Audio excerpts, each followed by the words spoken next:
Olá, meus queridos, sejam muito bem-vindos a mais um vídeo. Vamos à notícia. Demorei um pouco para gravar esses tipos de vídeos, porque eu fico juntando as notícias, mas eu prometo trazer eles um vídeo por dia, como eu já fazia antes. Só que vídeos mais longos, é claro, vídeo de mais de 8 minutos. Então, se vocês estavam acostumados com vídeos mais rápidos, de 1, 2, 3 minutos, eu resolvi mudar a dinâmica aqui no canal para elevar o número de horas assistidas aqui nos vídeos. Mas continua sendo com foco na política do Brasil. E algumas notícias também ao redor do mundo, ok? Vamos começar então. O querido caríssimo presidente teve a estapafúrdia de chamar os brasileiros pobres, em sua maioria de ladrões de celulares. Sim, ele está com dó dos verdadeiros ladrões, mas chamou a população brasileira de ladra, na cara dura. Vocês estão duvidando, petistas?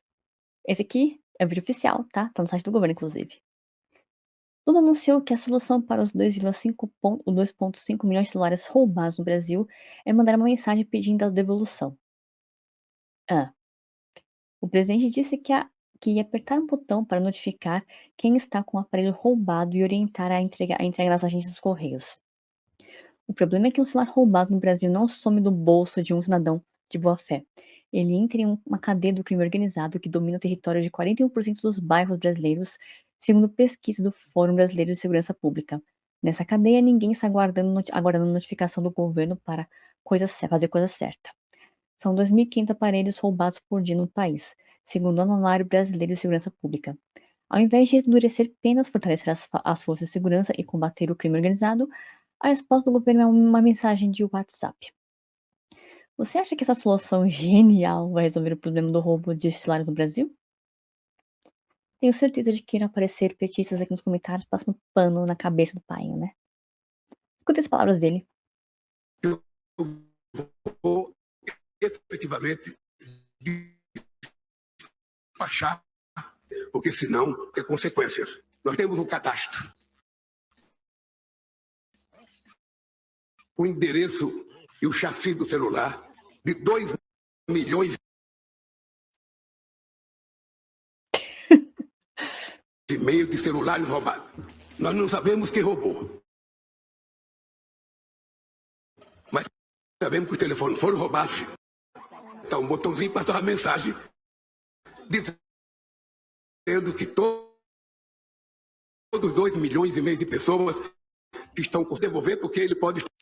Basicamente, Lula está dizendo que todas as pessoas pobres nesse país que têm um celular nas mãos é porque esse celular é roubado. Basicamente isso.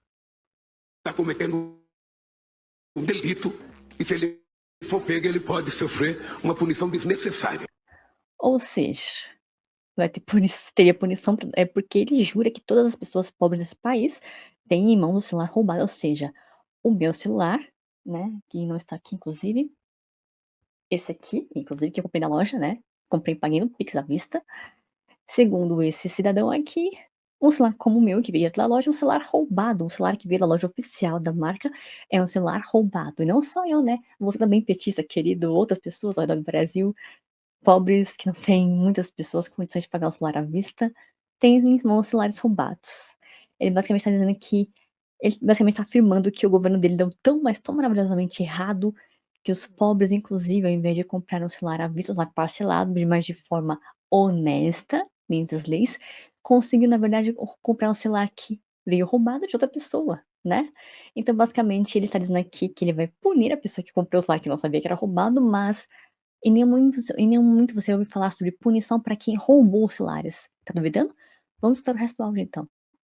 Eu vou efetivamente despachar o sinalzinho para quem tiver com o telefone roubado, devolver, porque senão os filhos do meio de celular roubados. Chassi de celular? Engraçado. Até onde eu sei, chassi é de carro, não de celular. Eu sei que os celulares têm um número de identificação, mas até onde eu sei, não se chama chassi, né? Nós não sabemos quem roubou, mas sabemos que os telefones foram roubados porque nós temos um número de telefone. E eu ia passar uma mensagem. Eu ia apertar um botãozinho e passar uma mensagem dizendo que todos os 2 milhões e meio de pessoas que estão com o celular roubado têm que devolver. precisa devolver porque ele pode estar cometendo um delito e se ele for pego, ele pode sofrer uma punição desnecessária. Eu vou efetivamente...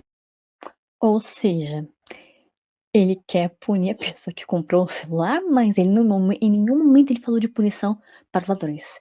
Vocês perceberam isso, petistas? Tenho certeza que vocês perceberam, porque eu ainda tenho bem esperança de que vocês não sejam tão burros quanto eu tenho certeza que vocês são. Né? Humilhada ao vivo. Miriam Leitão leva uma escovada ao vivo ao defender Lula. Durante um debate sobre o governo de Luiz Inácio Lula da Silva, a jornalista Miriam Leitão foi duramente contestada por outro participante após defender posições favoráveis ao presidente. O embate chamou a atenção do público e rapidamente repercutiu nas redes sociais. O momento gerou reações de todos os lados, enquanto apoiadores do governo afirmam que a jornalista apenas apresentou argumentos em defesa de sua análise. Críticos consideram que ela teve dificuldades para responder aos questionamentos apresentados durante a discussão. O vídeo do debate circula amplamente na internet e alimenta mais uma vez a polarização política que domina o cenário nacional. Vamos ver a lapada? Você pegar a série histórica. O governo Bolsonaro, de fato, deixou, isso o ministro Fernando Haddad tem dito, e isso é verdade, de fato deixou bombas de efeito retardado, né? Tanto o precatório caloteado e também deixou receitas que ele aumentou, mas não previu o orçamento como o Bolsa Família. Mas as críticas à gestão fiscal no atual são muito duras. E eu sei que não é uma questão pessoal, porque você e ele e a Haddad foram colegas na universidade, né? Na USP. E não tem uma cobrança exagerada. A dívida está crescendo, é verdade, tem que ter uma redução da trajetória, mas também ela está os juros a 15%, a dívida ia subir mesmo que o governo conseguisse superávit. Eu queria que você... Se não há um desequilíbrio na avaliação... O paninho com flanela cor-de-rosa e glitter, ela passando assim na cabeça do Lula. Ai, eu sei que as coisas estão erradas, mas não é pra tanto, é só um pequeno errinho de absolutamente nada, só isso. Ai, o jornalismo brasileiro. Da gestão fiscal. Para que se tivesse uma gestão fiscal mais responsável, o juro não seria 15%, seria muito menor. Segundo, Miriam, o governo aumentou o gasto em 200 bilhões do final de 2022 para cá. E não foi por causa de pauta-bomba, medidas, nem nada. Eles projetam um déficit de Lembrando que 75 esse cara bilhões aqui, para esse ano. ele é colega ou ex-colega do Haddad, ou seja, ele deveria ser assim com os petistas, né? Estou falando, obviamente, do número que você deduz, os 50 bilhões de precatório, mais a grana que você usou para pagar INSS. Não, é um número mesmo. 75 bilhões é quando você vai ter que colocar mais de papagaio para cobrir o buraco primário. Então, essas coisas, obviamente, se realimentam. A ideia de que tem uma política fiscal responsável não para em pé. O próprio governo admite isso. Quer dizer, a projeção... Vou pegar aqui, aproveitar que eu estou com o meu caderno em mãos, tá? Saiu o relatório de projeções fiscais na semana passada. Né, que o Tesouro que produziu, de novo, não sou eu quem está falando é o Tesouro Nacional. E o Tesouro Nacional fala com todas as letras que, para fechar as contas do ano que vem, eles precisam de mais 86 bilhões de reais em receita. Então, isso te parece com uma gestão fiscal responsável ou não? Né? E não adianta botar a culpa no governo Bolsonaro. O governo Bolsonaro acabou 2 anos e meio. Né? O que tinha que pagar de precatório que não foi pago em 2022 já foi pago em 2023. Então, assim, agora o jogo é seu. Você... Quer dizer, cada um assume os seus BOs nessa história. E o BO desse governo é um BO custoso, 200 bilhões a mais de gasto. Aí sai correndo, catando o cavaco atrás de receita. Não tem nada de gestão fiscal responsável nessa história. Tanto que a gente está nessa briga ali de cobrar troco de 20 bi ano de IOF, que foi uma barbaridade, vai causar uma disrupção enorme no mercado de crédito. Mas por quê? Porque os caras não conseguem botar as contas em dia. Que tapa lindo, que tapa lindo. Jovem humilha Lula em evento do governo ao vivo. Em evento, o jovem expõe criminalidade, mas agradece por crédito. Ai, ai. Boa tarde, né? E agradecer e ver essa galera, a base aqui, hoje, olhando para vocês. E agradecer ao governo, né, por essa linha de crédito, porque eu sou uma pessoa que tive uma moto furtada e quando eu recebi o dinheiro do financiamento, mas quando eu fui lá financiar minha moto, eu fui negada. Então, hoje, eu trabalho com moto alugada e pago R$ 1.300. Olha só, R$ 1.300 para o um valor desse hoje em dia. Então, muitas meninas lá da minha terra, que sou de Natal, Rio Grande do Norte. Boa tarde. Ai, meu Deus do céu. Digo nada, só observo. O governo do amor tem muito pouco amor aos produtores rurais. Nos últimos meses, cenas que pareciam impossíveis começaram a circular pelas redes sociais. Caminhões carregando gado apreendido, produtores revoltados e populações locais tentando impedir a retirada dos animais. Independentemente da posição do circo de cada um, uma pergunta precisa ser feita: até onde vai o poder do Estado sobre a propriedade privada? Para muitos produtores rurais, cresce a sensação de insegurança jurídica. O medo é que decisões tomadas longe da realidade do campo acabem impactando famílias que vivem na produção agropecuária há gerações. Por outro lado, os órgãos federais afirmam que as apreensões ocorreram em cumprimento de decisões judiciais em áreas consideradas irregulares pela legislação ambiental e fundiária. O debate está longe de terminar, afinal, quem produz quer segurança para investir. Quem fiscaliza quer garantir o cumprimento da lei, e o Brasil precisa encontrar um equilíbrio entre proteção ambiental, respeito à propriedade e desenvolvimento econômico. Uma coisa é certa: quando o conflito chega ao ponto de a população tentar libertar animais apreendidos nas estradas, fica evidente que a tensão entre o governo e o setor produtivo atingiu um nível preocupante. ICMBio e a Força Nacional do governo Lula estão tomando o gado de pequenos produtores rurais. Propriedades legalizadas estão sendo tomadas sem justificativa. Mas é com muito amor, tá? Esse governo aqui é cara de pau em um nível que vocês não têm ideia. Para a campanha em São Paulo, PT quer pôr o nome de Lula nas obras de Tarcísio. Inserções do horário partidário do PT na TV acreditam ao governo Lula obras de São Paulo e colocam Haddad como protagonista. Ai. PT se apropria de obras paulistas na TV e provoca Tarcísio. Inserções dessa semana no horário partidário colocam o pré-candidato como principal voz. Acreditam à união grandes projetos do Estado.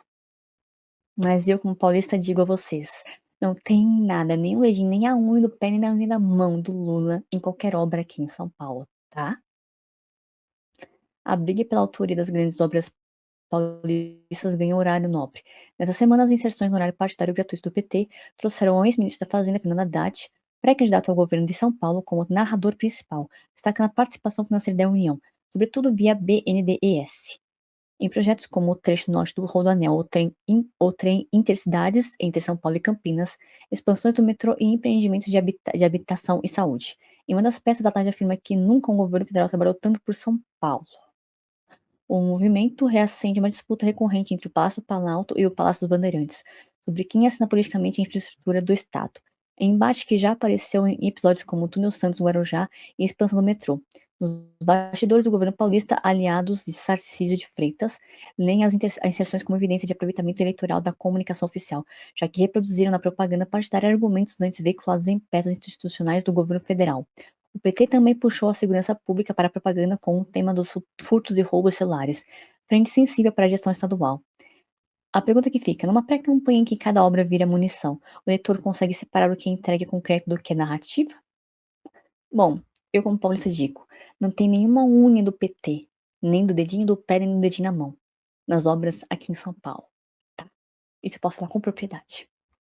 Corte de 24 milhões na ANAC. Lula facilita voos do tráfico com aviões de pequeno porte. Pois é.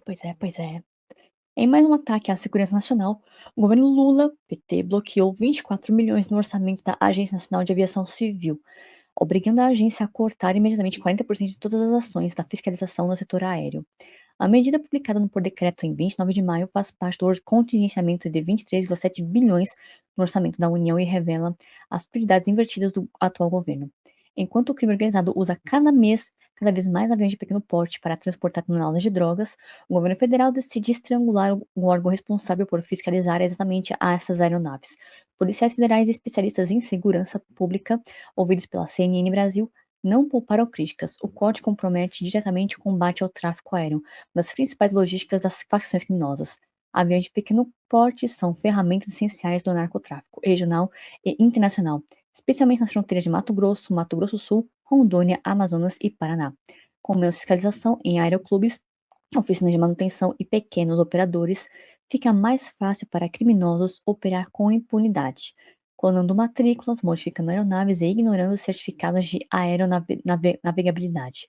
Em vez de investir no combate ao crime, o governo Lula prefere contingenciar recursos de uma agência estratégica, priorizando outras despesas na máquina pública. Impacto direto do corte: redução de 40% na fiscalização de empresas aéreas, aeroclubes e oficinas, suspensão de provas para novos pilotos, comissionários e certificação de aeronaves, menos inspeções em aeronaves de pequeno porte, exatamente as preferidas pelo tráfico, prejuízos da integração com operações da Polícia Federal contra o narcotráfico aéreo. Agora vamos ouvir a reportagem. Está chegando para trazer informações para a gente sobre a reação das polícias ao corte de 40% anunciado pela Agência Nacional de Aviação Civil, a ANAC, na fiscalização do setor aéreo. É um bloqueio, inclusive, que muita gente não está sabendo no setor aéreo e que pode impactar bastante, segundo policiais com quem conversamos, a questão do combate ao crime organizado. Por que disso? Houve um bloqueio do governo federal no orçamento da ANAC, que é a Agência Nacional de Aviação Civil, no valor de 24 milhões de reais. E aí ontem a ANAC enviou um comunicado para todo mundo, para a imprensa, para a sociedade, anunciando de forma imediata 40% no corte de fiscalização no setor aéreo. E aí fui questionar, inclusive, alguns policiais que tratam diretamente, inclusive, no combate ao crime organizado, na fronteira, especificamente Mato Grosso do Sul, Paraná, Mato Grosso, Rondônia, que fazem, os estados fazem fronteira com Paraguai, Bolívia e Colômbia, por exemplo, e o que eles dizem é justamente que há um grande problema nesse corte de 40% na fiscalização, principalmente, que afeta a questão de aviões de pequeno porte, como esses que a gente vê nas imagens. Por que disso? O tráfico internacional e o tráfico do próprio dentro do nosso país, o tráfico é usado pelo crime organizado no modal aéreo grandemente, de questão forte, justamente com os aviões pequenos, como a gente vê nessas imagens de apreensões anteriores. Com essa falta de fiscalização no corte de 40%, isso pode impactar e até ajudar esse tráfico aí de drogas, tanto dentro do Brasil, quanto de forma internacional ali, Mato Grosso do Sul, para o Paraguai, como em outras operações que a gente já acompanhou. Então, é um ponto de atenção a partir de agora também, por conta desse bloqueio no orçamento e desse corte na fiscalização. O que diz a ANAC nesse comunicado? Que está agora obrigada a cortar imediatamente 40% de todas as ações de fiscalização de seus regulados. E aí inclui, por exemplo, companhias aéreas, aeroclubes, oficinas mecânicas, fabricantes de peças, entre outros. Tudo isso também impactando, então, no combate ao crime organizado, na avaliação de policiais federais, policiais civis e até alguns advogados também criminalistas que colocam aí um impacto nessa questão de corte na fiscalização por conta de um bloqueio. E aí, no final, inclusive, a agência até fala o seguinte, que espera que esse bloqueio seja revisto pelo governo federal, entendendo que há impactos diretos na segurança operacional do setor aéreo nacional. Então, vamos ficar atentos a essa questão também. Então, meus queridos, o que vocês acharam desse vídeo de notícias mais longo? Eu espero que vocês tenham gostado dele. Se vocês gostaram, deixa aqui abaixo nos comentários a opinião de vocês a respeito de todas as notícias apresentadas aqui nesse vídeo, ok? Não esqueça de curtir esse vídeo, compartilhar esse vídeo aqui nas suas redes sociais para esfregar na cara de alguns petistas e para mostrar as verdades de coisas que acontecem no Brasil, caso algumas pessoas não façam ideia do que está acontecendo, né? Não esqueça também de se inscrever aqui no canal e ativar as notificações para receber mais vídeos como esse aqui, ok? Obrigada por ver esse vídeo aqui até o final. Fique com Deus e até o próximo vídeo, se assim o Senhor me permitir.